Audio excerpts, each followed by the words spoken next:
السلام عليكم ورحمة الله وبركاته. بسم الله الرحمن الرحيم. الحمد لله حمد الشاكرين، وصلوات ربي وسلامه على النبي الأمين وعلى آله وصحبه ومن استنى بسننه واهتدى بهداه إلى يوم الدين. أما بعد. প্রশংসা, গুণগান, হামদ এবং তারিফ সেই মহান রাজাধিরাজ, মহাশক্তির আধার, মহাপরাক্রমশালী আল্লাহ সুবহানাহু ওয়া তাআলা নিমিত্তে পেশ করছি, যেই মহাসর্বশক্তিমান আল্লাহ সুবহানাহু ওয়া তাআলা আমাদেরকে এই সময় ফেসবুকের মাধ্যমে কোরআন এবং হাদিসের জ্ঞান চর্চার অংশ হিসেবে ইসলামী শরিয়া কোর্সের আজকের এই সপ্তম ক্লাসে, হাদিস বিষয়ক সপ্তম ক্লাসে উপস্থিত হওয়ার তৌফিক দান করেছেন। আসুন আমরা সেই রবের দরবারে হৃদয়ের গহীন থেকে কালিমাতে শুকর তথা কৃতজ্ঞতা বাণী উচ্চারণ করি। সকলেই পড়ি আলহামদুলিল্লাহ।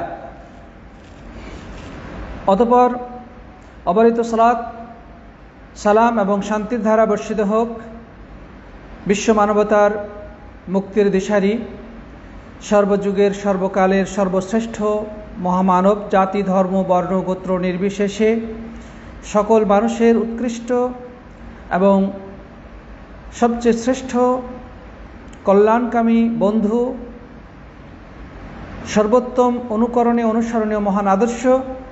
আসুন আমরা প্রিয় নবীর প্রতি হৃদয়ের সবটুকু ভালোবাসা মিশিয়ে সালাত ও সালাম পেশ করি। আমরা সকলেই পড়ি সাল্লাল্লাহু আলাইহি ওয়াসাল্লাম। প্রাণপ্রিয় দর্শক, শ্রোতা, ভাই এবং বোনেরা, এই মুহূর্তে আমাদের ফেসবুক লাইভে যারা যেখান থেকে অংশগ্রহণ করেছেন তাদের সবাইকে আমি জানাচ্ছি অনেক অনেক প্রীতি, শুভেচ্ছা এবং আন্তরিক মোবারকবাদ। সেই সাথে রব্বুল আলামিনের দরবারে দোয়া করছি তিনি যেন আমাদেরকে কোরআন এবং সুন্নাহর বিশুদ্ধ জ্ঞান অর্জন করার, সালাফে সালেহিনের রেখে যাওয়া আদর্শের আলোকে, তাদের আকীদা এবং বিশ্বাসের আলোকে জ্ঞান অন্বেষণ করার পর সেই আলোকে আমাদের জীবন গঠনের তৌফিক দান করেন। আমরা সকলেই পড়ি আল্লাহুম্মা আমিন। প্রাণপ্রিয় সাথী বন্ধুগণ, আমরা আমাদের হাদিস বিষয়ক ধারাবাহিক ক্লাসের আজকে চতুর্থ হাদিস পাঠ করব এবং এই হাদিসের উপরে আজকের আলোচনা করার চেষ্টা করব। আল্লাহ রাব্বুল আলামিন যদি তৌফিক দান করেন, ওমা তাওফীকি ইল্লা বিল্লাহ। তো আমি মূল আলোচনা যাওয়ার আগে আমার সম্মানিত দর্শক শ্রোতা ভাই বোনদেরকে অনুরোধ জানাবো, আপনারা আজকের এই লাইভটি বিভিন্ন সোশ্যাল মিডিয়ার বিভিন্ন স্থানে, পেজে, গ্রুপে বা হোয়াটসঅ্যাপে বিভিন্ন জায়গায় আপনারা একটু শেয়ার করে নিন বা আপনাদের বন্ধুদেরকে ট্যাগ করুন, তারাও যেন ক্লাসে উপস্থিত হওয়ার সুযোগ পায়।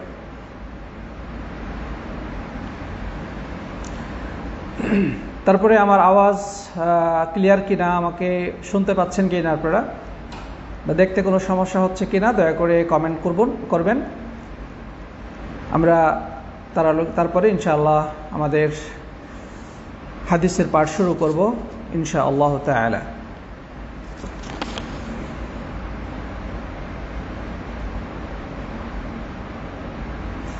মাশাআল্লাহ, কমেন্ট করেছেন নূর হোসেন শিকদার ভাই, নাকি সৈকত ভাই, নূর হোসেন সৈকত ভাই, অল ক্লিয়ার। আফরিন দেওয়ান বলেছেন অল ক্লিয়ার। রোকেয়া বিনত রফিক বলছেন শুনতে পাচ্ছি। জি, রুমা আক্তার, আসসালামু আলাইকুম। ওয়ালাইকুম আসসালাম রাহমাতুল্লাহ। জি, সব কিছু শুনতে পাচ্ছি। Mohammad Yasin Arafat, all clear. জাযাকুমুল্লাহ খায়রান, মাশাআল্লাহ। তো খুশি হলাম আপনাদের কমেন্ট পেয়ে যে সব কিছু ঠিক আছে, তাহলে আমরা শুরু করতে পারি।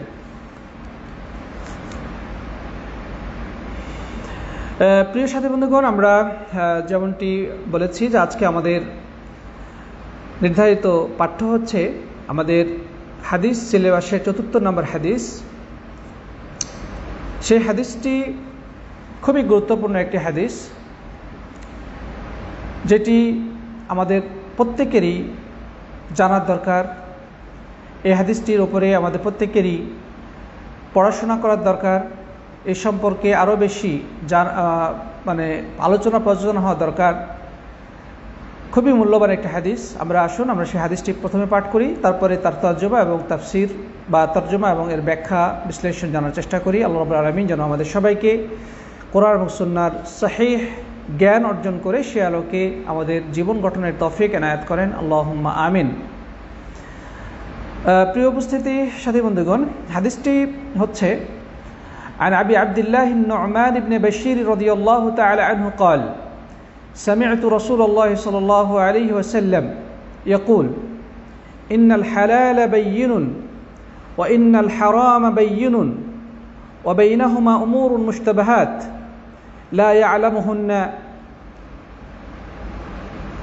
إن الحلال بين وإن الحرام بين وبينهما أمور مشتبهات لا يعلمهن كثير من الناس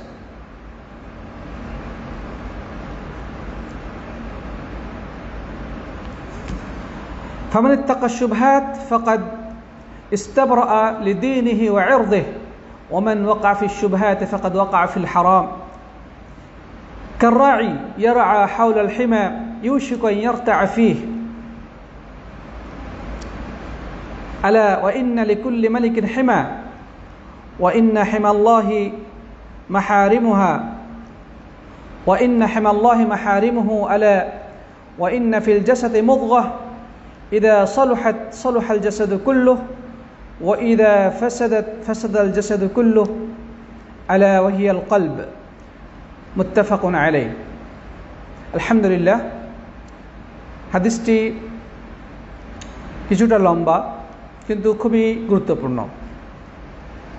আমরা হাদিসের টেক্সট বা মূল আরবি টেক্সট শুনলাম। এই পর্যায়ে এটার তর্জমায় চলে যাই। হাদিসটি বর্ণনা করেছেন প্রখ্যাত সাহাবী আবু আবদুল্লাহ নু'মান ইবনে বশীর রাদিয়াল্লাহু তাআলা আনহু। তিনি বলেন যে সামি'তু রাসূলুল্লাহ সাল্লাল্লাহু আলাইহি ওয়াসাল্লাম ইয়াকুল ইন্নাল হালালা বায়্যিনুন ওয়া ইন্নাল হারামা বায়্যিনুন ওয়া বাইনাহুমা উমুরুন মুশতাবিহাত লা ইয়া'লামুহুন্না কাসীরুম মিনান নাস। যে নিশ্চয় হালাল স্পষ্ট এবং হারাম স্পষ্ট, এবং এই দুয়ের মাঝে অর্থাৎ হালাল এবং হারামের মাঝে কিছু বিষয় রয়েছে যেগুলো অনেক মানুষই জানে না যে সেগুলো কি হালাল নাকি হারাম। হালাল এবং হারাম উভয়টাই স্পষ্ট, তবে এতদূর হালাল হারামের মাঝে কিছু বিষয় রয়েছে যেগুলো অধিকাংশ মানুষই জানে না যে সেগুলো হালাল নাকি হারাম। অধিকাংশ মানুষেরই এ বিষয়ে জ্ঞান নেই। ফামান ইত্তাকা শুবহাতি ফাকাদ ইস্তাবরা লিদীনিহি ওয়া ইরদিহি। সুতরাং কেউ যদি এই সন্দেহপূর্ণ সংশয়পূর্ণ বিষয়গুলো থেকে দূরে থাকে তাহলে সে তার দ্বীনকে হেফাজত করল এবং তার ইজ্জত সম্ভ্রমকেও রক্ষা করল। ওমান ওয়াকা ফিশ শুবহাতি ফাকাদ ওয়াকা ফিল হারাম। আর যে ব্যক্তি এই সকল অস্পষ্ট এবং সংশয়পূর্ণ জিনিসে ঢুকে পড়ল, এগুলোতে পতিত হলো, সে যেন হারামেই পতিত হয়ে গেল। তারপরে আল্লাহ রাসূল সাল্লাল্লাহু আলাইহি ওয়াসাল্লাম চমৎকার উদাহরণ দিয়ে বলছেন, কাররাঈ ইয়ারআ হাওলাল হিমা ইউশিকু আন ইয়ারতাআ ফীহি। চমৎকার উদাহরণ দিয়েছেন আল্লাহ রাসূল সাল্লাল্লাহু আলাইহি ওয়াসাল্লাম। সেটা হচ্ছে যে কাররাঈ যেমন একজন রাখাল, ইয়ারআ হাওলাল হিমা সে তার পশুপাল চড়ায়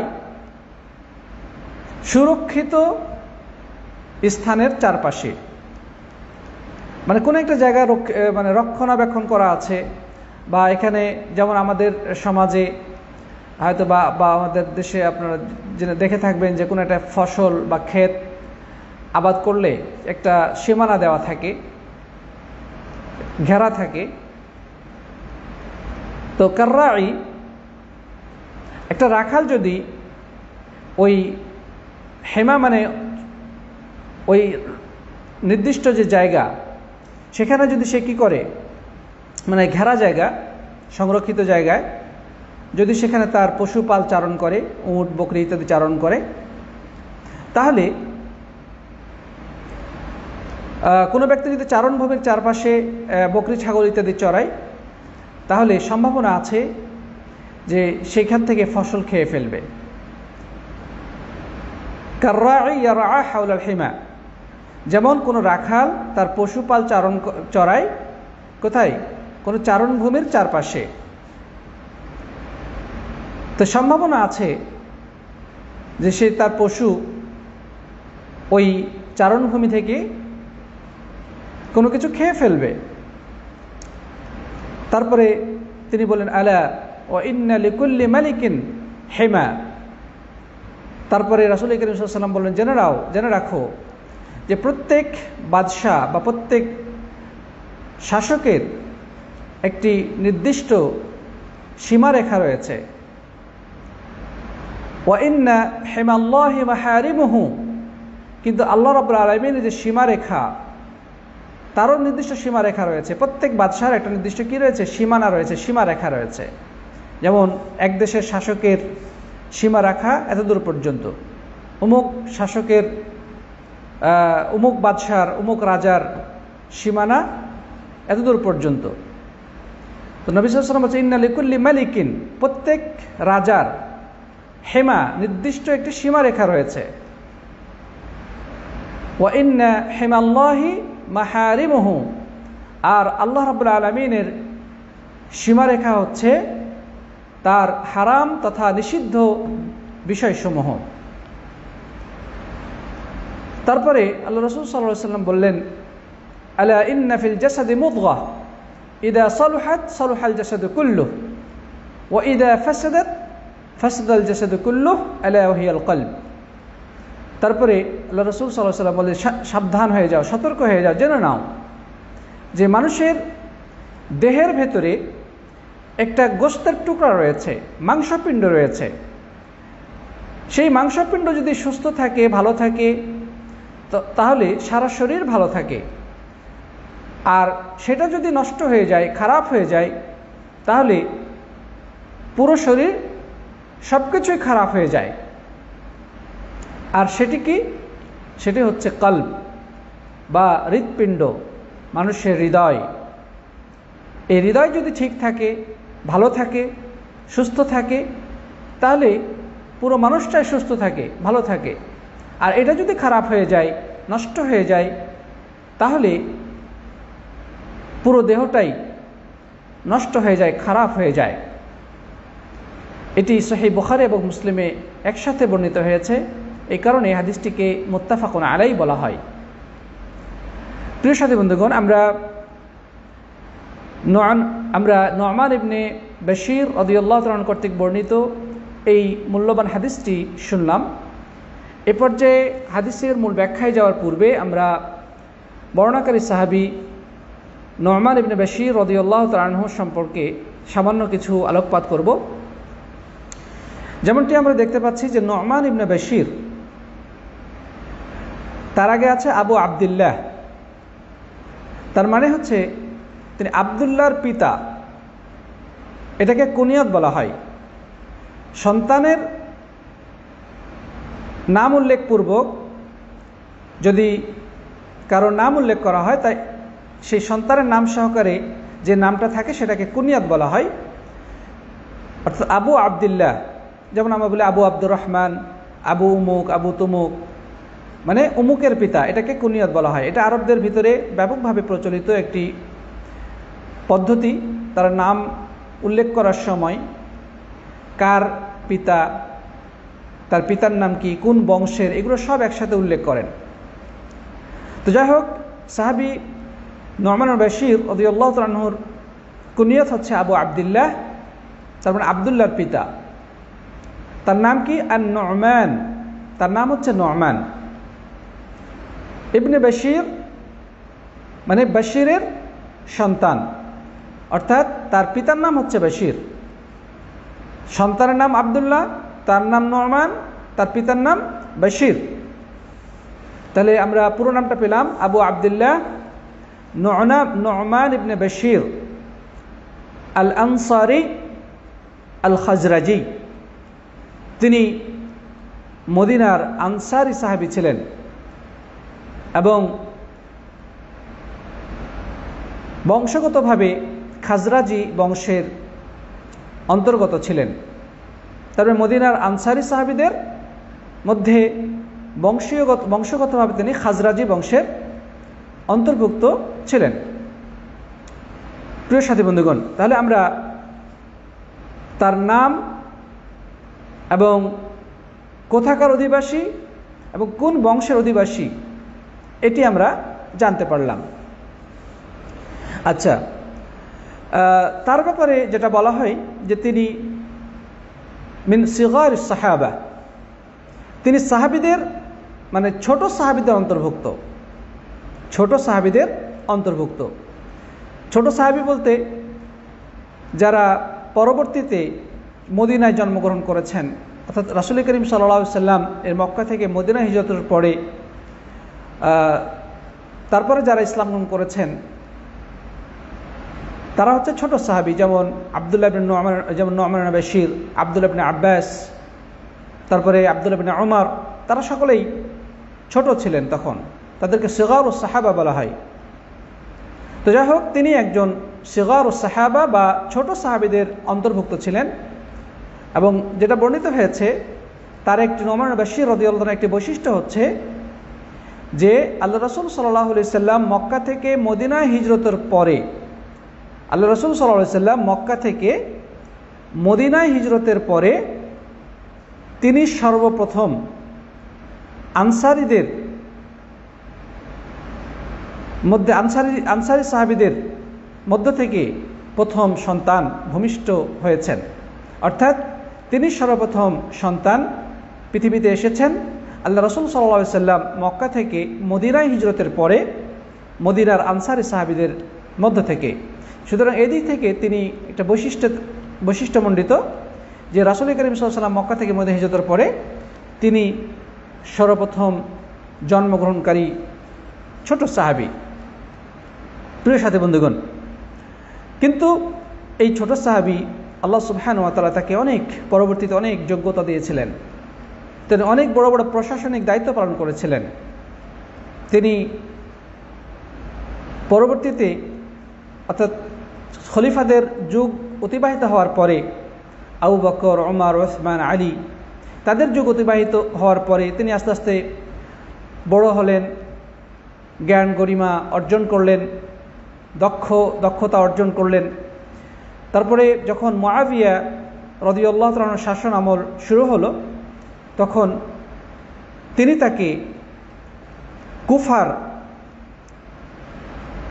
ইরাকের কুফা নগরীর গভর্নরের দায়িত্ব দিলেন। তিনি কুফা নগরীর গভর্নরের দায়িত্ব পালন করলেন। এর পরবর্তীতে তাকে দামেস্কের বিচারক নিয়োগ দিলেন। মুআবিয়া রাদিয়াল্লাহু তাআলা আনহু এই নুমান ইবনে বশিরকে প্রথমে ইরাকের কুফা নগরীর গভর্নরের দায়িত্ব দিয়েছেন, তিনি গভর্নরের দায়িত্ব পালন করলেন। এর পরবর্তীতে সিরিয়ার দামেস্কের তিনি কাজী বা বিচারক হিসেবে দায়িত্ব পালন করেছেন। এর পরবর্তীতে আবারও তাকে হেমসের তাকে কি করেছিলেন, এই গভর্নরের দায়িত্ব দিয়েছিলেন। তার মানে তিনি বিচার এবং প্রশাসনিক কাজে বড় বড় দায়িত্ব পালন করেছেন। প্রিয় সাথী বন্ধুগণ, তিনি 64 হিজরির শেষ দিকে বিরিন নামক গ্রামে নিহত হন। কত হিজরি? 64 হিজরির সনে। তিনি কি স্বাভাবিক মৃত্যুবরণ করেছিলেন? না, তাকে হত্যা করা হয়েছিল। প্রিয় দর্শক শ্রোতা সাথী ভাই বন্ধুগণ, এভাবেই যুগে যুগে ইসলামের মহান শাসক, দায়ী, কাজী এবং ইসলামের বড় বড় মনীষীকে সেই কাফের গোষ্ঠী, মুনাফিক গোষ্ঠী, খাওয়ারেজ গোষ্ঠী হত্যা করেছে। তাদেরকে স্বাভাবিক মৃত্যুবরণের সুযোগ দেয় নাই। এই অত্যন্ত মর্যাদাপূর্ণ সাহাবী নু'মান বাশীর রাদিয়াল্লাহু তাআলা আনহুকেও হত্যা করা হয়েছে। তিনি বিরিন নামক গ্রামে নিহত হয়েছেন এবং সেটা ছিল 64 হিজরি সন। তো যাই হোক, এই হচ্ছে সংক্ষিপ্ত আকারে নু'মান বাশীর রাদিয়াল্লাহু তাআলা আনহু এর জীবনী, যিনি হাদিসটি বর্ণনা করেছেন। আমরা এই সাহাবী সম্পর্কে আরও বেশি স্টাডি করার চেষ্টা করব, তার জীবনী পড়ার চেষ্টা করব এবং তার জীবনের আলোকিত দিকগুলো থেকে আমরা অনুপ্রেরণা লাভের চেষ্টা করব। আল্লাহ রাব্বুল আলামিন তাকে উত্তম বিনিময় দান করুন। তিনি মুসলিম উম্মার খেদমতে যে অবদান রেখেছেন, আল্লাহ রাব্বুল আলামিন তাকে যেন এর জন্য জাযায়ে খায়ের দান করেন। রাদিয়াল্লাহু আনহু ওয়া রাদিয়া আন, রাদিয়াল্লাহু আনহু ওয়া রাদিয়া আন। তো যাই হোক, আমরা এ পর্যায়ে মূল হাদিসের দিকে চলে যেতে চাই। প্রিয় সাথী বন্ধুগণ, এই হাদিসটি আমরা যেটা শুনলাম যে ইন্নাল হালাল বায়্যিনুন ওয়া ইন্নাল হারাম বায়্যিনুন ওয়া বাইনাহুমা উমুরুন মুশতাবিহাত লা ইয়ালামুহুন্না কাসীরুম মিনান নাস, যে হালাল এবং হারাম উভয়টাই স্পষ্ট, হালাল স্পষ্ট, হারামও স্পষ্ট, এবং এর মাঝামাঝি কিছু বিষয় রয়েছে যেগুলো সন্দেহান, যেগুলো সন্দেহপূর্ণ, অস্পষ্ট, যেগুলো কি হালাল নাকি হারাম সেটা অধিকাংশ মানুষই জানে না, অধিকাংশ মানুষের জ্ঞানের বাইরে। তো এখন এই হাদিসটির গুরুত্ব কতটুকু? সাথী বন্ধুগণ, এই হাদিসটির গুরুত্বের ব্যাপারে আলেমগণ মন্তব্য করেছেন। তারা বলেছেন যে পুরো ইসলামটা 4টি হাদিসের উপরে ভিত্তি করে আবর্তিত হয়। পুরো ইসলাম 4টি হাদিসের উপর ভিত্তি করে আবর্তিত হয়। সেই 4টি হাদিসের মধ্যে এটি একটি, যেই 4টির মধ্যে আমরা 2টো হাদিস ইতিমধ্যে পড়েছি, এ বিষয়ে আমরা ইতিপূর্বে আলোচনা করেছি। প্রথম হাদিস কি? একটা হচ্ছে ইন্নামাল আমালু বিন্নিয়াত, সমস্ত আমল নিয়তের উপরে নির্ভরশীল। সমস্ত প্রকার আমল নিয়তের উপর নির্ভরশীল, সেটা মৌখিক হোক, সে বাহ্যিক হোক অথবা আভ্যন্তরীণ হোক, মনের সাথে সংশ্লিষ্ট হোক, যত ধরনের ইবাদত রয়েছে সমস্ত প্রকার ইবাদত নিয়তের উপর নির্ভরশীল।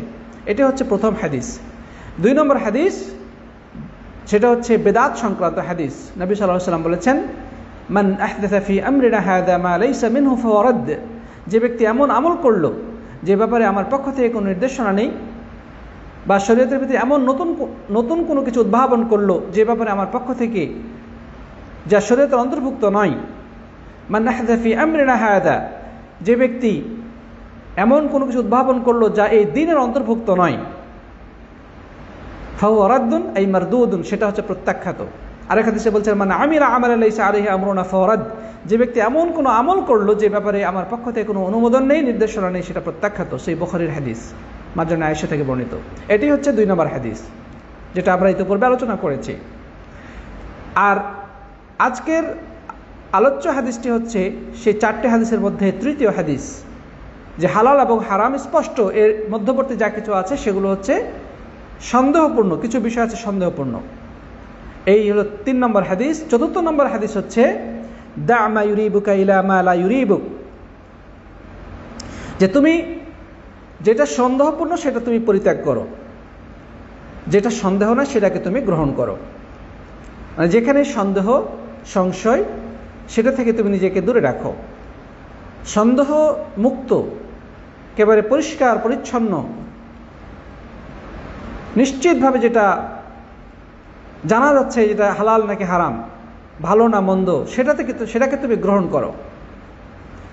তাহলে এই 4টি হাদিসের উপরে মূলত পুরো ইসলামটা আবর্তিত হয়।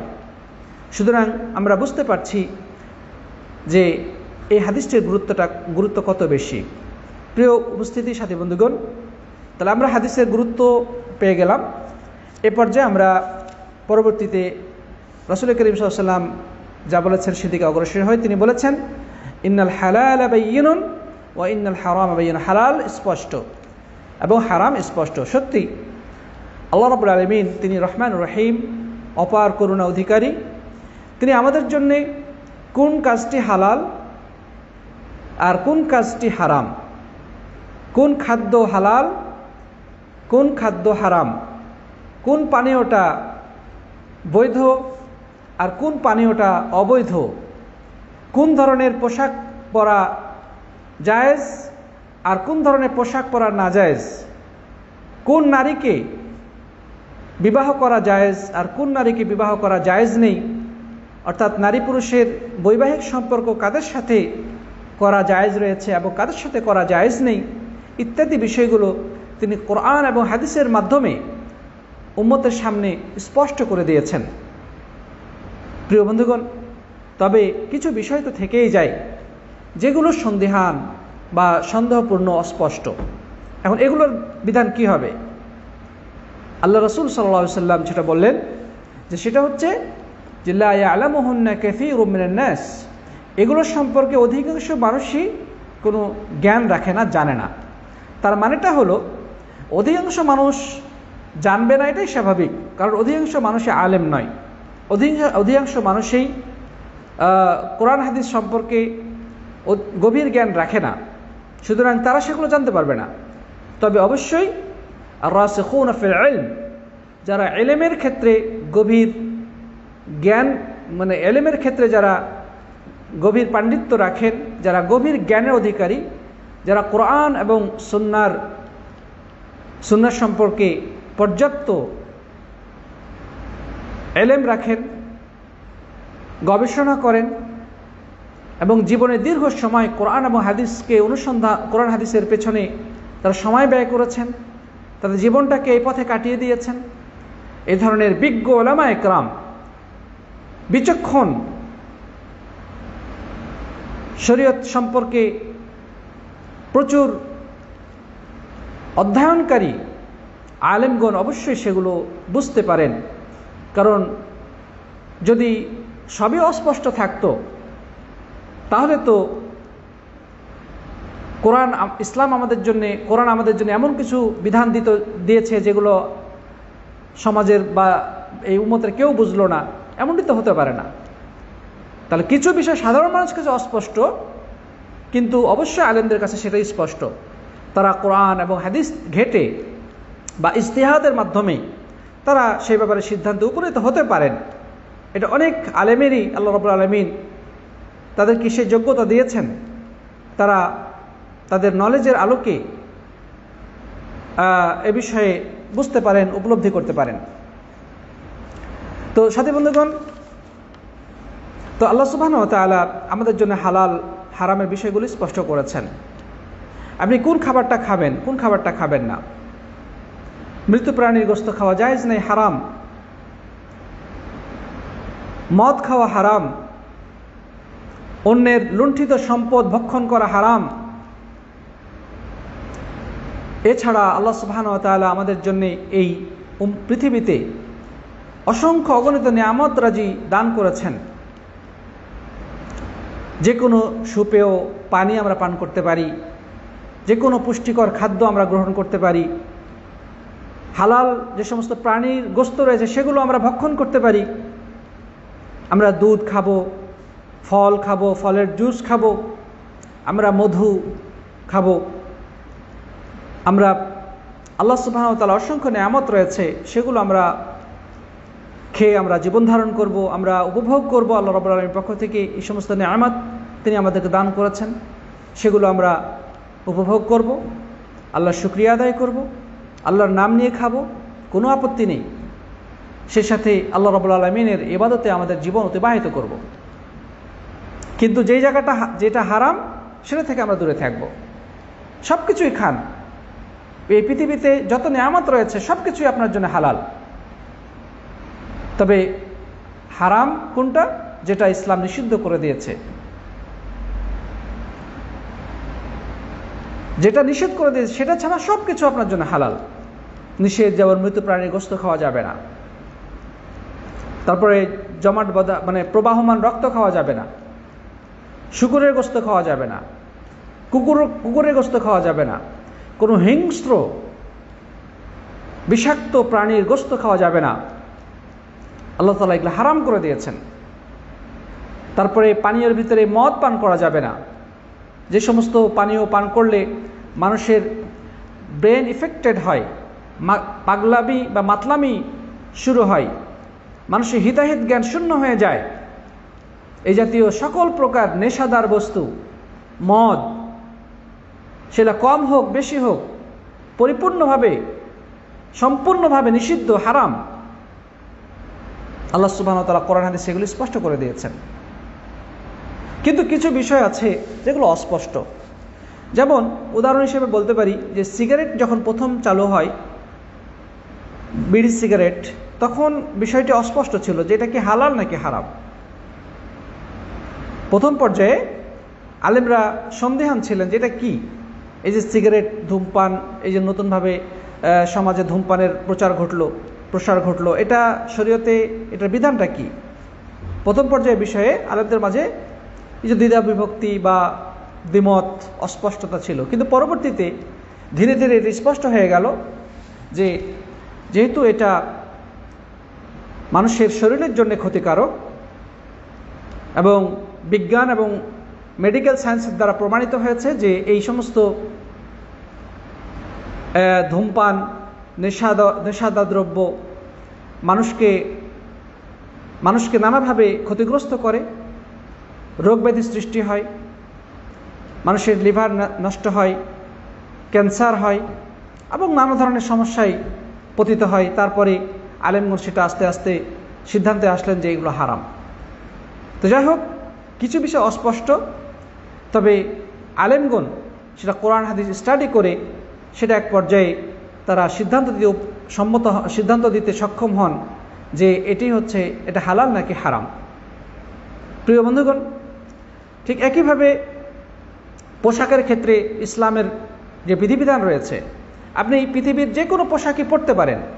প্রত্যেক দেশে যে ধরনের পোশাক প্রচলিত রয়েছে সে ধরনের পোশাক মানুষ পরিধান করবে, তাদের লজ্জাস্থান নিবারণ করবে, ঢাকবে। কিন্তু ইসলামে কতগুলো মূলনীতি দিয়ে দেওয়া হয়েছে, সেই মূলনীতির আলোকে কিছু পোশাক হারাম করা হয়েছে। যেমন একজন মানুষ এমন পোশাক পরিধান করবে না যেই পোশাক দ্বারা তার লজ্জাস্থান প্রকাশিত হয় অথবা গোপনাঙ্গগুলো অন্যের সামনে প্রস্ফুটিত হয়ে যায়, সেই জাতীয় পোশাক পরা জায়েজ নেই। এমন টাইট ফিট পোশাক পরিধান করা যাবে না যেই পোশাক পরিধান করলে শরীরের গোপনাঙ্গগুলো ফুটে ওঠে অথবা নামাজ পড়তে অসুবিধা হয় অথবা পেশাব পায়খানা ঠিকমতো করতে পারে না। তারপর অমুসলিমদের ধর্মীয় পোশাক মুসলিমরা পরিধান করবে না, জায়েজ নেই। বিশেষ কালারের, বিশেষ ডিজাইনের পোশাক যেটা অমুসলিমরা তাদের ধর্মীয় পোশাক হিসেবে পরিধান করে, যেমন হিন্দু ধর্মের কিছু পোশাক রয়েছে, বিশেষ একটা কালার রয়েছে, হ্যাঁ, এই ধরনের মানে ওদের ঋষি মনীষীরা বা ঋষি বা তাদের যে ঋষি ঠাকুররা পরে থাকে, বৌদ্ধ ধর্মের ঠাকুররা পরে থাকে, হ্যাঁ, এই সমস্ত পোশাক মুসলিমদের জন্য বৈধ নয়, কারণ তাদের সাথে ধর্মীয় পোশাক। এছাড়া আপনি যে কোনো পোশাকই পরতে পারেন, এমন পাতলা হওয়া যাবে না যেই পাতলা হওয়ার কারণে শরীরে চামড়া বোঝা যায়।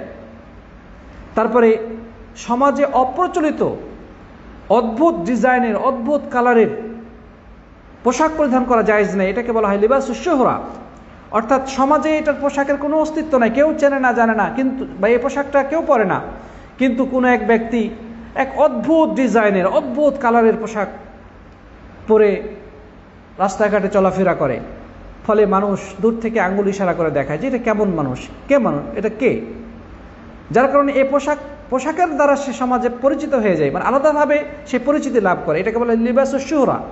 এই ধরনের পোশাক পরা জায়েজ নেই। প্রিয় বন্ধুগণ, এছাড়া আপনার সমাজে, আমার সমাজে যে জাতীয় পোশাক সমাজের লোকজন গ্রহণ করে, অ্যাকসেপ্ট করে, সেগুলো পরতে পারেন, আমরা পরতে পারি, কোনো অসুবিধা নেই। আপনি শার্ট পরেন, প্যান্ট পরেন, হ্যাঁ, মহিলারা শাড়িও পরতে পারে, তো সেটা অবশ্যই পর্দা সহকারে। পরপুরুষের সামনে সৌন্দর্য প্রকাশ করা যাবে না, বাইরে গেলে বোরকা পরে নিতে হবে, কিন্তু বাড়িতে শাড়ি পরতে পারে, কোনো সমস্যা নেই। একইভাবে পুরুষরা প্যান্ট পরতে পারে, টাকনুর নিচে পরা যাবে না। ইউরোপ, আমেরিকা, রাশিয়া, চীন, এশিয়া, বিভিন্ন দেশের বিভিন্ন অঞ্চলে একাধিক মানে বিভিন্ন ধরনের পোশাক প্রচলিত রয়েছে। সব দেশের মানুষ তাদের নিজস্ব কালচার অনুযায়ী, তাদের নিজস্ব রীতিনীতি অনুযায়ী তারা পোশাক পরবে, কিন্তু শরীয়ত নির্ধারিত যে সমস্ত মূলনীতি বলা হয়েছে সেগুলো অবশ্যই পরিহার করবে। তার মানে প্রিয় বন্ধুগণ, পোশাক আশাক, খাদ্য পানীয়, বিবাহর ক্ষেত্রে আল্লাহ তাআলা কোরআনের মধ্যে 14 শ্রেণীর নারীকে বিবাহ করা হারাম করে দিয়েছেন। সেই নারীদেরকে বিবাহ করা যাবে না। এছাড়া পৃথিবীর যে কোনো নারীকে একজন পুরুষ বিয়ে করতে পারে 1, 2, 3 অথবা 4, 4 জন পর্যন্ত বিবাহ করার অনুমতি আল্লাহ সুবহানাহু ওয়া তাআলা দিয়েছে মানুষের প্রয়োজন বোধে। যদি প্রয়োজন অনুভব করে তবে বিয়ে করা আল্লাহ সুবহানাহু ওয়া তাআলা অনুমতি দিয়েছেন। তবে অবশ্যই ইসলামে নিষিদ্ধ, কোরআনে নিষিদ্ধ যে 14 শ্রেণীর, কোরআন হাদিসের মাধ্যমে নিষিদ্ধ যে 14 শ্রেণীর নারী রয়েছে তাদেরকে বাদ দিয়ে।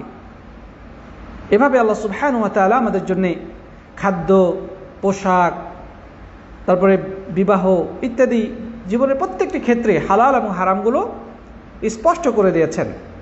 কিন্তু যেগুলো অস্পষ্ট, সন্দেহপূর্ণ, সংশয়পূর্ণ, সেগুলো থেকে অবশ্যই দূরে থাকতে হবে। আর সেক্ষেত্রে কি করব? যেটা সন্দেহপূর্ণ, দূরে থাকবো, ঠিক আছে, কিন্তু এ ব্যাপারে রাসূল করিম সাল্লাল্লাহু আলাইহি ওয়াসাল্লাম বলছেন লা ইয়ালামুহুন্না কাসীরুম মিনান নাস, অনেক মানুষই জানে না। তার মানে কিছু মানুষ জানেন। আর তারা কারা? আহলুল ইলম, এদেরকে জিজ্ঞাসা করতে হবে। আল্লাহ তাআলা বলছেন ফাসআলু আহলা যিকরি ইন কুনতুম লা তা'লামুন, তোমরা যে বিষয়টি জানো না তোমরা সেই বিষয়ে আহলুল যিকর আই আহলুল ইলম, গভীর ইলম রাখেন, কোরআন এবং সুন্নাহর বিশুদ্ধ জ্ঞান যাদের কাছে রয়েছে তাদেরকে তোমরা প্রশ্ন করো, জিজ্ঞাসা করো। আল্লাহ সুবহানাহু ওয়া তাআলা সেই আমাদেরকে নির্দেশ দিচ্ছেন শুধু তাদেরকে প্রশ্ন করব যে এগুলো হালাল নাকি হারাম। তখন তারা কোরআন এবং হাদিসের নির্যাস থেকে, কোরআন হাদিস স্টাডি করে তারা সে ব্যাপারে সিদ্ধান্ত দেবেন। প্রিয় বন্ধুগণ, তো যাই হোক, এই অস্পষ্ট জিনিসগুলোর কারণেই আমাদের মাঝে বিভিন্ন ধরনের মতামত দেখা যায়। কেউ বলেছেন হালাল, কেউ বলেছেন হারাম, আবার কেউ বলেছেন, কেউ হয়তো স্থগিত থেকেছেন যে না আমি জানি না, এই বিষয়ে আমার কোনো সিদ্ধান্ত নেই বা কোনো মতামত নেই। হয়তো যাদের কাছে স্পষ্ট হয়েছে কোরআন হাদিসের আলোকে এটা হালাল, তারা হালাল বলেছেন। যাদের কাছে অস্পষ্টতা রয়েছে, যাদের কাছে কোরআন হাদিসের দলিলের আলোকে বিষয়টি এখনো অস্পষ্ট থেকে গিয়েছে, তারা হারাম বলেছেন। আর কারো কাছে হয়তো বা এ বিষয়ে নলেজ না থাকার কারণে তারা স্থগিত থেকেছেন। সাথী বন্ধুগণ, তো যাই হোক, যখন কোনো আলেম কোরআন এবং হাদিসের দলিলের আলোকে কোনো বিষয়ে হালাল ফতোয়া দেবেন, সাধারণ মানুষের কর্তব্য হবে সেই ফতোয়া অনুযায়ী আমল করা। তার পছন্দের, তার কাছে যে আলেম নির্ভরযোগ্য মনে হয় সেই আলেমের ফতোয়া অনুযায়ী সে সেটা গ্রহণ করবে। আর তার নির্ভরযোগ্য আলেম যদি সেটাকে হারাম বলে থাকেন এবং সেটা তার মনে যদি আস্থা সৃষ্টি করে, তবে সেখান থেকে সে দূরে থাকতে পারে, কারণ বিষয়গুলো অস্পষ্ট। এন্ড ইজতিহাদের সুযোগ রয়েছে, আলেমগণ ইজতিহাদ করেছেন। তো যাই হোক প্রিয় বন্ধুগণ, কিন্তু মোট কথা হচ্ছে যে মানে সন্দেহপূর্ণ বিষয়ের ক্ষেত্রে তাড়াহুড়া করা যাবে না। কেউ যদি সন্দেহপূর্ণ বিষয়কে মানে মনে হচ্ছে সন্দেহ, তারপরও সে যদি ওইটার মধ্যে লিপ্ত হয়ে যায়, মানে সে কোনো আলেমকে জিজ্ঞাসা করলো না, এ বিষয়ে স্পষ্ট হওয়ার চেষ্টাও করলো না, তার মনে চাইলো, সন্দেহ থাকা সত্ত্বেও হালাল হারাম একবার বলতেছে মনে হচ্ছে হালাল, আরেকবার মনে হচ্ছে হারাম, তারপরও সে ওটাতে লিপ্ত হয়ে গেল, সে মূলত হারামে পতিত হয়ে গেল। প্রিয় বন্ধুগণ, আলেমগণ বলেছেন যে কিছু এ ব্যাপারে তিন প্রকার মানুষ রয়েছে।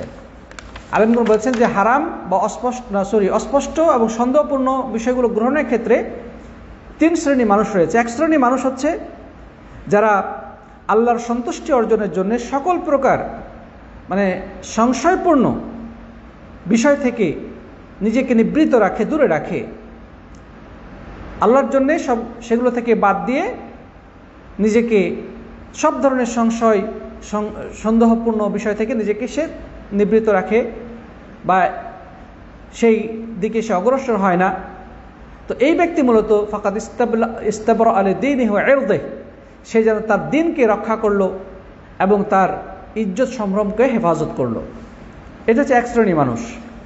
আরেক শ্রেণী মানুষ, যে বিষয়টি মানুষের কাছে অস্পষ্ট মনে হলেও তার কাছে স্পষ্ট, মানে সে বিষয়টা নিজে বুঝতে পারতেছে এটা কি স্পষ্ট, কিন্তু অন্যের কাছে হয়তো বিষয়টি অস্পষ্ট। তো এখন সে যদি তার কাছে স্পষ্ট হওয়ার পরে সে যদি সেটা আমল করে, ইনশাআল্লাহ কোনো গুনাহ নেই, কারণ বিষয়টি তার কাছে ক্লিয়ার, তার কাছে কোনো সন্দেহ বা সংশয় নেই। এটা হচ্ছে দ্বিতীয় শ্রেণীর মানুষ, যে তার কাছে নিজের কাছে বিষয়টি ক্লিয়ার, হয়তো অন্যদের কাছে অস্পষ্ট। আর তৃতীয় বিষয় হচ্ছে যে কিছু মানুষ আছে যে যেহেতু সন্দেহ আছে করে ফেলি, হালাল তো হইতেও পারে, মানে নিজের প্রবৃত্তির অনুসরণে, মানে সুযোগ সন্ধানী কিছু মানুষ আছে, তারা সুযোগের সদ্ব্যবহার করার জন্যে, মানে হালাল হারাম তার কাছে ইম্পর্টেন্ট না, হ্যাঁ এখানে আলেমদের মতবিরোধ আছে, একটা করে ফেললেই হবে, এই যে একটা চিন্তা, এটাই হচ্ছে হারাম। এই দৃষ্টিভঙ্গিটা হারাম, না জায়েজ, কারণ এটা হচ্ছে সুযোগের সন্ধান।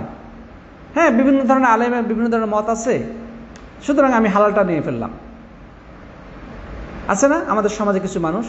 অথবা দেখবেন যে কিছু সমাজ আমাদেরকে প্রশ্ন করে অনেক সময় যে হুজুর এই বিষয়টা হালাল নাকি হারাম? যদি বলি হারাম, তখন বলে যে আচ্ছা দেখেন না হাদিস কোরআন থেকে যে এটাকে হালালের কোনো পথ পাওয়া যায় কিনা, মানে হালাল করা যায় কিনা। নাউজুবিল্লাহ মিন যালিক। তো এরা হচ্ছে প্রবৃত্তির অনুসারী, এরা হালাল হারামের মানে হালাল হারাম এটা কোনো ইম্পর্টেন্ট সাবজেক্ট না তাদের কাছে, তাদের কাছে কাজটা করতে হবে। এখন যে কোনোভাবে একটা ফতোয়া সংগ্রহ করে, একটা দুর্বল ফতোয়া হলেও সংগ্রহ করে সেই এলাকায় আমল করা শুরু করে দিল, অথবা নিজের মনে চাইছে, সে জানে যে ব্যাপারে আলেমদের দ্বিমত আছে, মতবিরোধ আছে, সুতরাং তার মনে চাইছে তার প্রবৃত্তির অনুসরণে তার চাহিদা মেটানোর জন্য সে কাজটা করে ফেলল। মূলত এটাই রাসূল করিম সাল্লাল্লাহু আলাইহি ওয়াসাল্লাম যেটা বলেছেন যে মান ওয়াকা ফি শুবহাত ফাকাদ ওয়াকা ফিল হারাম, যেভাবে এভাবে সন্দেহপূর্ণ বা সংশয়পূর্ণ ক্ষেত্রে সংশয়ের মধ্যে প্রবেশ করে সে মূলত হারামের প্রবেশ করে। এই ধরনের মানে প্রবৃত্তি পূজারী বা খেয়াল খুশির অনুসরণকারী ব্যক্তি, যারা হালাল হারাম তাদের কাছে ইম্পর্টেন্ট নয়, তারা কেবল সুযোগের সন্ধানে থাকে, এরা সন্দেহপূর্ণ বিষয়ে পতিত হলে তারা মূলত হারামেই পতিত হয়ে গেল।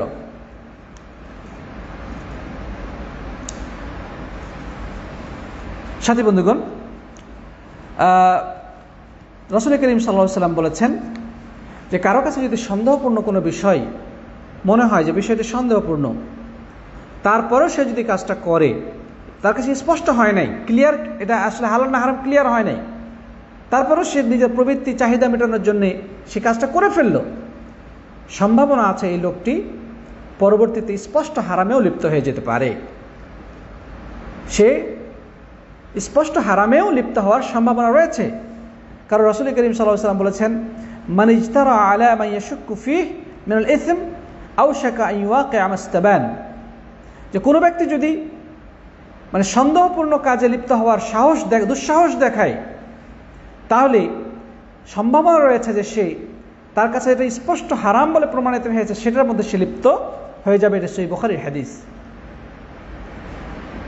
প্রিয় বন্ধুগণ, সুতরাং একজন ইমানদারের কর্তব্য হচ্ছে যেটা অস্পষ্ট, যেটা সংশয়পূর্ণ, সেই ব্যাপারে তাড়াহুড়া না করা। প্রথমত নিজেকে নিবৃত রাখা যতক্ষণ পর্যন্ত স্পষ্ট না হয়। এই ব্যাপারে আলেমদের কাছে জিজ্ঞাসা করতে হবে। একজন আলেমের কাছে স্পষ্ট না হলে আরেকজন আলেমকে জিজ্ঞাসা করতে হবে।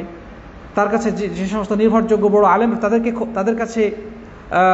তাদেরকে প্রশ্ন করতে হবে, তাদের বক্তৃতা শোনার চেষ্টা করতে হবে, তাদের লিখনী পড়ার চেষ্টা করতে হবে, মানে বিভিন্নভাবে সেটা স্পষ্ট হওয়ার চেষ্টা করতে হবে। শুধু সুযোগ সন্ধানে এলাকার কোনো হুজুরকে একটা বিষয় জিজ্ঞাসা করলো, হুজুর হয়তো বা জেনে না জেনে একটা ফতোয়া দিয়ে দিল, উনি বলছেন না হুজুরের ফতোয়া তো পাইছিস, ঠিক শুরু করে দেই। তো এরা হচ্ছে সুযোগ সন্ধানী প্রবৃত্তি পূজারী, এটা জায়েজ নেই।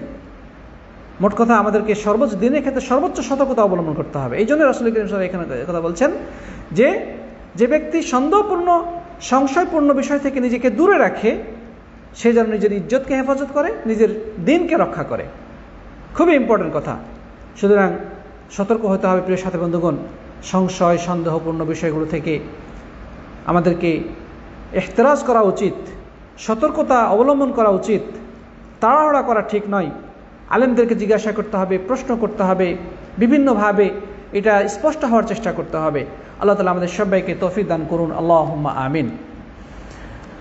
সাথী বন্ধুগণ, এই পর্যায়ে খুবই গুরুত্বপূর্ণ একটি বিষয়ে বলতে চাই। সেটি হচ্ছে যে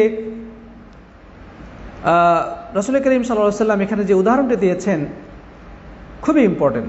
সেটা হচ্ছে যে কাররাই ইয়ারআ হাওলাল হিমা ইউশিকু আন ইয়ারতাআ ফিহ, যে একজন রাখাল যদি চারণভূমির চারপাশে গরু, ছাগল, উট ইত্যাদি চড়ায়, মানে ফসলের ক্ষেত, চারণভূমি। এখন দেখা যাচ্ছে ফসলের ক্ষেতের একটা নির্দিষ্ট সীমানা আছে, এখানে ফসল হচ্ছে এবং চারপাশেই ছাগল, বকরি, গরু ইত্যাদি নিয়ে রাখাল সেখানে ঘাস খাওয়াচ্ছে। তাহলে এটা একটা মানে এমন একটা পজিশন, যেমন একটা পরিস্থিতি যে এর আশপাশ দিয়ে চড়ালে যে কোনো সময় সম্ভাবনা রয়েছে যে তার ছাগল, তার গরু, তার উট ফসলে মুখ দিয়ে ফসলটা খেয়ে ফেলবে। তাহলে কি করণীয়? সেখান থেকে দূরে থাকতে হবে। এবারে সন্দেহপূর্ণ জায়গায় যাওয়া যাবে না, এটা একটা সংশয়পূর্ণ স্থান। যদি সেখানে আপনি যান, সেখানে যদি গরু, ছাগল নিয়ে যান, তাহলে হতে পারে যে আপনার এ সমস্ত গবাদি পশু মুখ ভরে বা ওই ক্ষেতের মধ্যে প্রবেশ করে ফসলটা খেয়ে ফেলবে, সম্ভাবনা রয়েছে। সুতরাং একজন সচেতন, একজন সতর্ক রাখালের কর্তব্য ওই ফসলের ক্ষেতের থেকে অনেক দূরে তার ছাগল, গরু বা উট, গবাদি পশু ইত্যাদিকে চড়ানো, কাছাকাছি না নিয়ে যাওয়া। এই জন্য প্রিয় বন্ধু, আমাদের জীবনের বিভিন্ন ক্ষেত্রে যে এখানে গেলে আমার হারামে জড়িয়ে পড়ার সম্ভাবনা রয়েছে, এই কাজটা করলে হতে পারে যে আমি হারামে জড়িয়ে পড়ব। সুতরাং ওই সংশয়পূর্ণ জায়গা থেকে আমাদেরকে দূরে থাকতে হবে। প্রিয় বন্ধুগণ, এই জন্য আল্লাহ তাআলা কোরআনে কারীমের মধ্যে বলেছেন যে ওয়ালা তাকরাবুজ জিনা, তোমরা জিনার কাছেও যেও না। জিনা, ব্যভিচার হঠাৎ করে মানুষ করে না, এটা করার আগে অনেকগুলো স্টেপ তাকে পার হতে হয়, অনেকগুলো পথ অতিক্রম করার পরে মানুষে কিন্তু জিনায় লিপ্ত হয়। প্রিয় বন্ধুগণ, এই জন্যে জিনার আশেপাশেও যাওয়া যাবে না। সম্ভাবনা আছে সে জিনায় লিপ্ত হয়ে যাবে। মানে যেখানে গেলে হারাম কাজে জড়িয়ে পড়ার সম্ভাবনা রয়েছে, আশঙ্কা রয়েছে, সেই স্থান থেকে দূরে থাকতে হবে। এটি হচ্ছে ঈমানের দাবি, এটি হচ্ছে ইজ্জত, সম্ভ্রম এবং দিন রক্ষার দাবি। সাথী বন্ধুগণ, তাহলে ইসলাম হচ্ছে পূত পবিত্র জীবন আদর্শের নাম।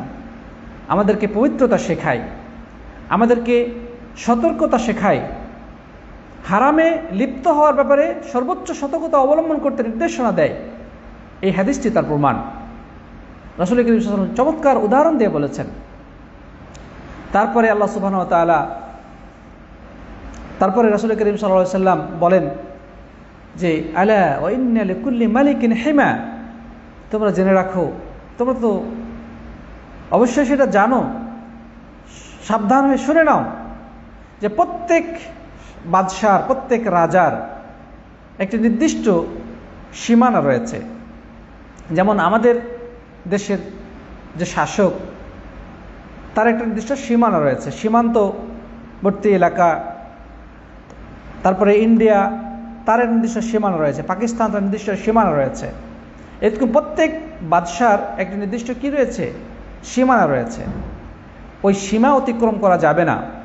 কোনো ব্যক্তি যদি সে সীমানা অতিক্রম করতে চায় উইদাউট পারমিশন, উইদাউট ভিসা, তাহলে ভিসা না থাকলে, অনুমতি না থাকলে হতেও পারে যে সে কিন্তু ওই সীমান্ত রক্ষীদের গুলিতে দুনিয়া থেকে বিদায় হয়ে চলে যাবে। তাকে হয়তো বা গ্রেফতারের সম্মুখীন হতে পারে, সে হতে পারে গ্রেফতার হয়ে যাবে, অথবা গুলি খেয়ে মরতে হবে। তার মানে সীমান্তবর্তী এলাকায় নির্দিষ্ট সীমা অতিক্রম করা যাবে না, কারণ সে শেষ সীমায় এসে পড়েছে।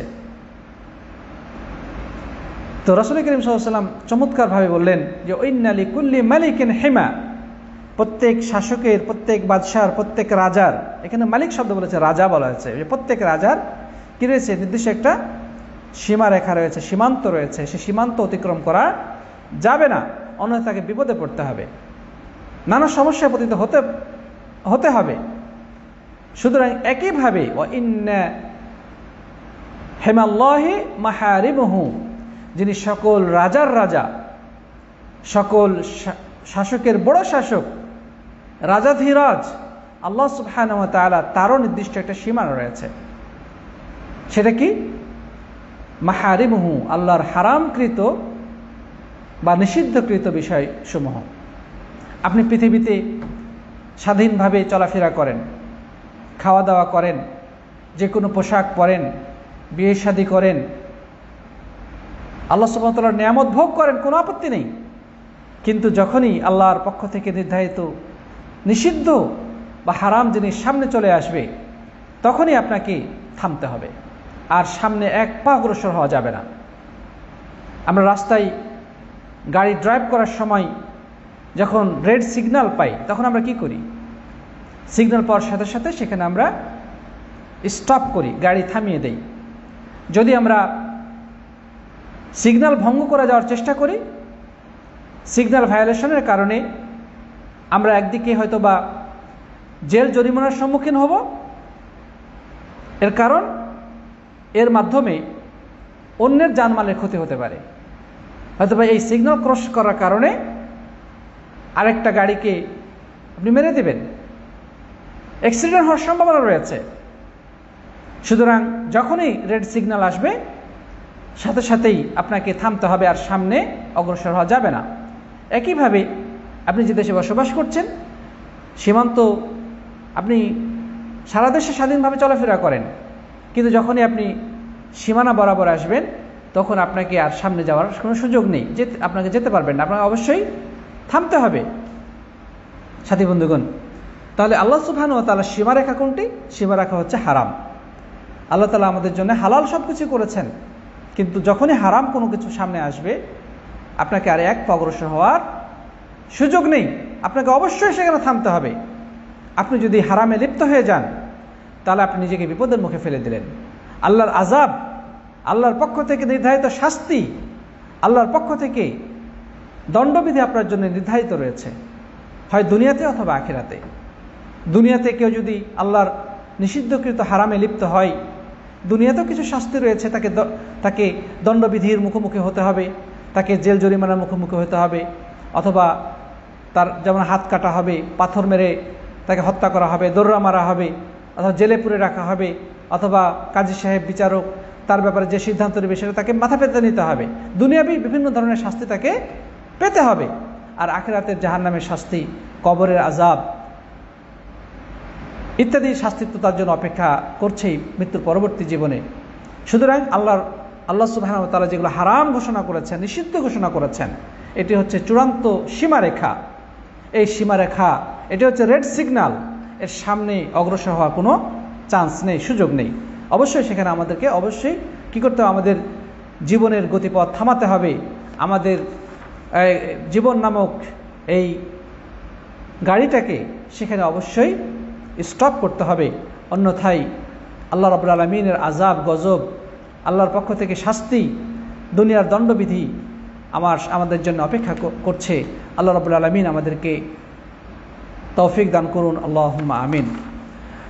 সাথী বন্ধুগণ, আমরা একটা বিষয় আছে, এটা দিয়ে শেষ করতে চাই।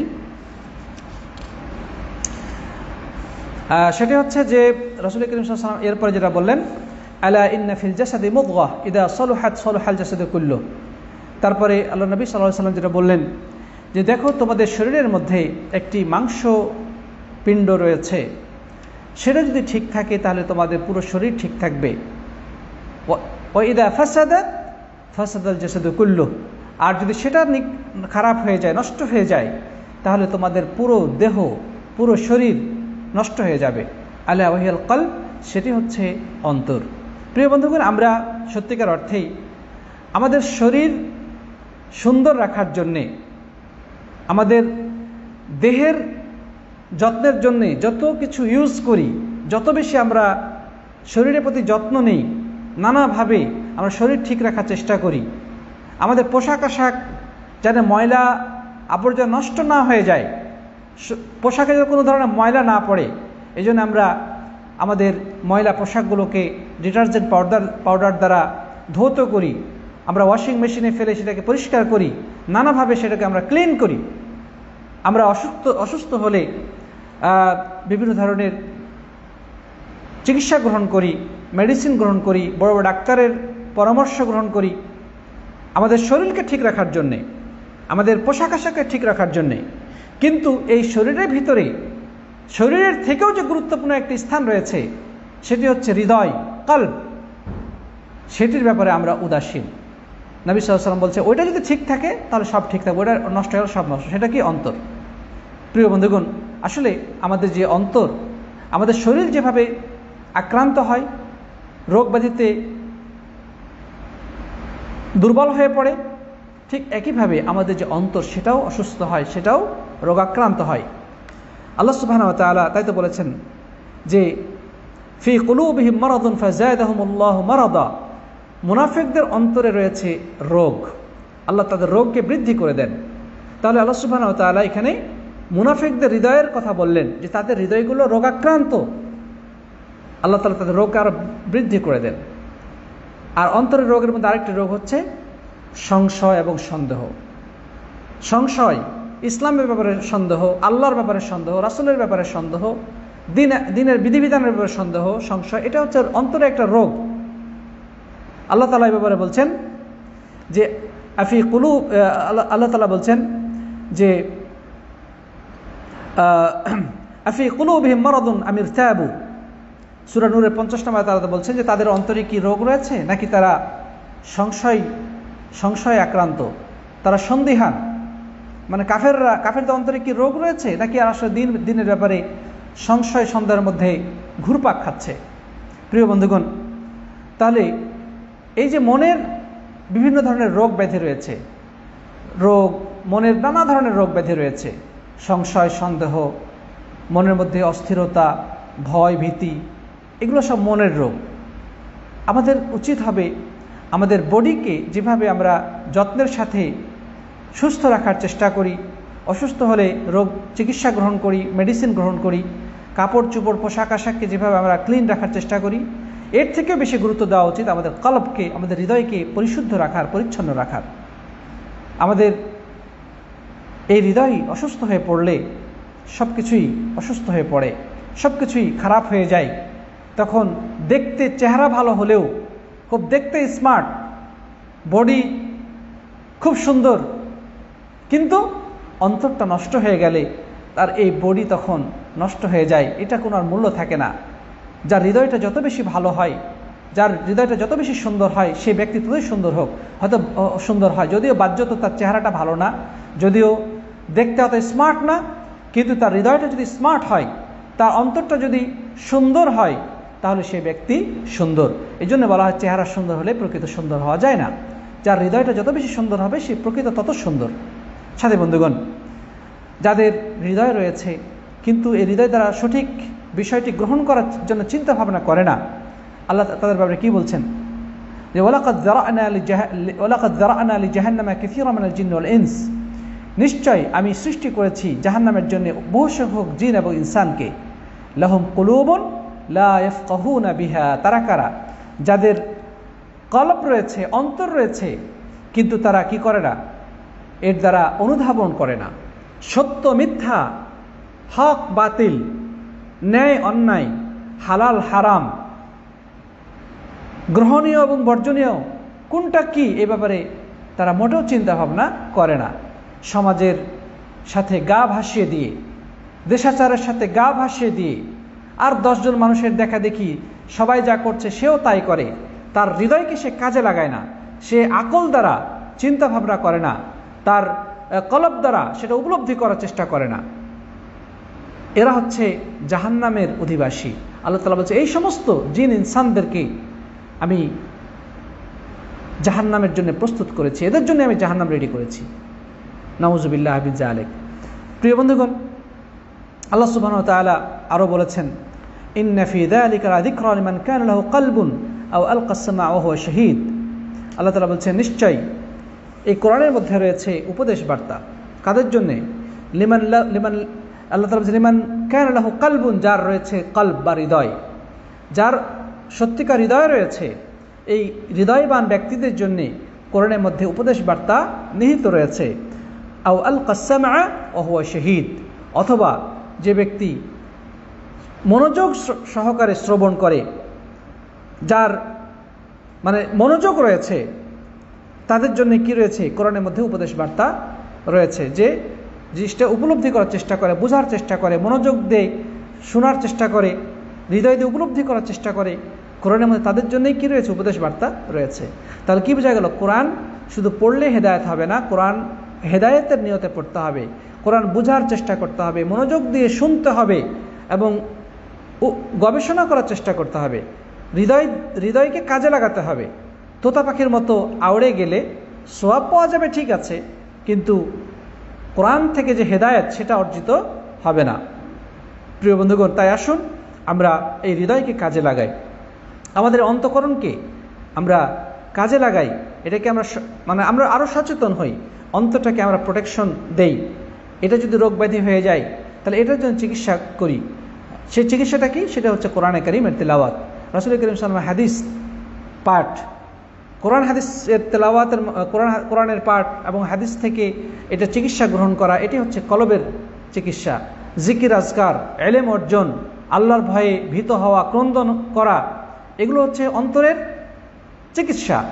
একজন মানুষ যদি কোরআনে কারীম তেলাওয়াত করে, রাসূল করিম সাল্লাল্লাহু আলাইহি ওয়াসাল্লামের সুন্নাহ অনুসরণ করে, হাদিস স্টাডি করে, তওবা ইস্তেগফার করে, জিকির আজকারে নিজেকে ব্যাপৃত রাখে, আল্লাহর ভয়ে ক্রন্দন করে, তাহলে তার অন্তর থাকবে সতেজ, পরিচ্ছন্ন, অন্তর রোগাক্রান্ত হবে না, অন্তরে রোগ থাকলেও সেটা দূরীভূত হয়ে যাবে। প্রিয় বন্ধুগণ, তাই আসুন আমরা আমাদের বাহ্যিক লেবাস পোশাকের দিকে যতটা বেশি যত্নশীল, তার থেকেও আমরা আমাদের হৃদয়ের প্রতি যত্নশীল হই, আমাদের অন্তরকে রোগব্যাধি থেকে রক্ষা করার চেষ্টা করি। আমাদের অন্তরে দুর্বলতার সৃষ্টি হয়ে যায়, অন্তরকে আমরা শক্তিশালী করি।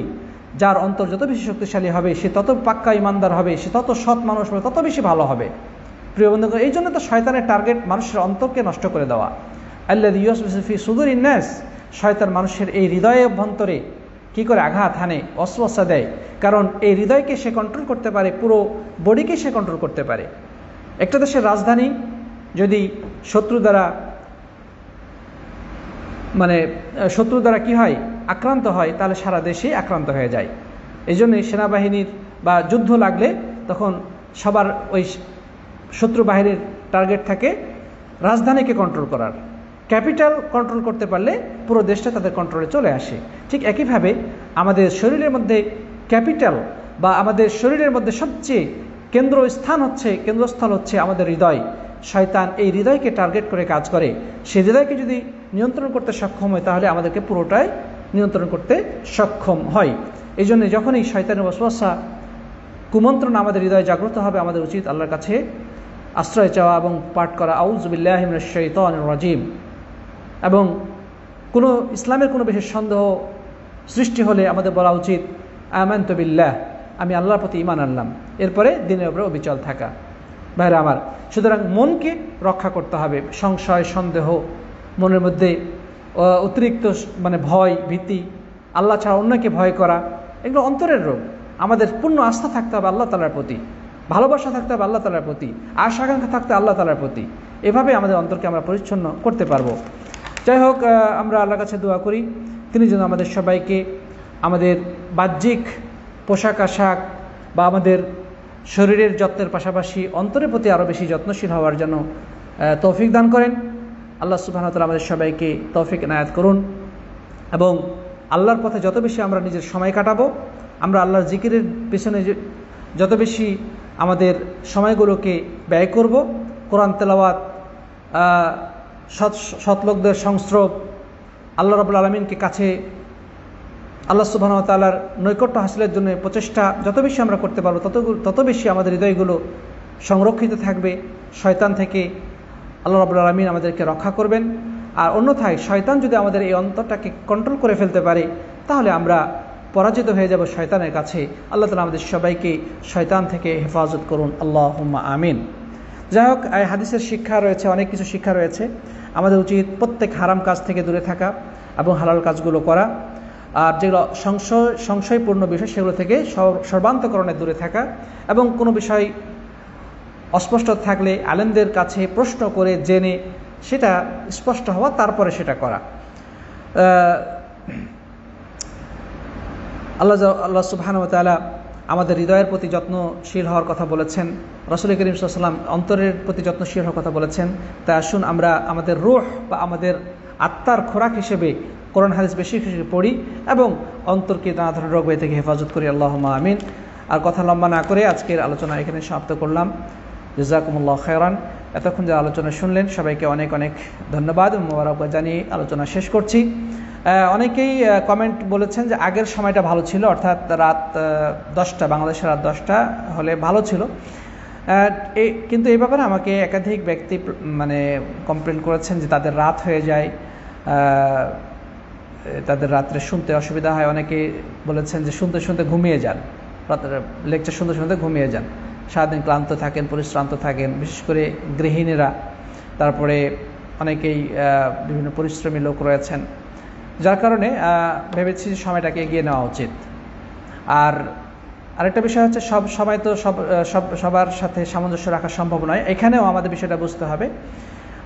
আমাদের এখানে মাগরিবের পরে আমার অন্য একটা ব্যস্ততাও হয়েছে, যে এখানে মাগরিবের নামাজের পরে বক্তব্য দিতাম, যার কারণে সেটাও সম্ভব হচ্ছে না। এই জন্যে সব দিক থেকে এই সময়টাকে আমরা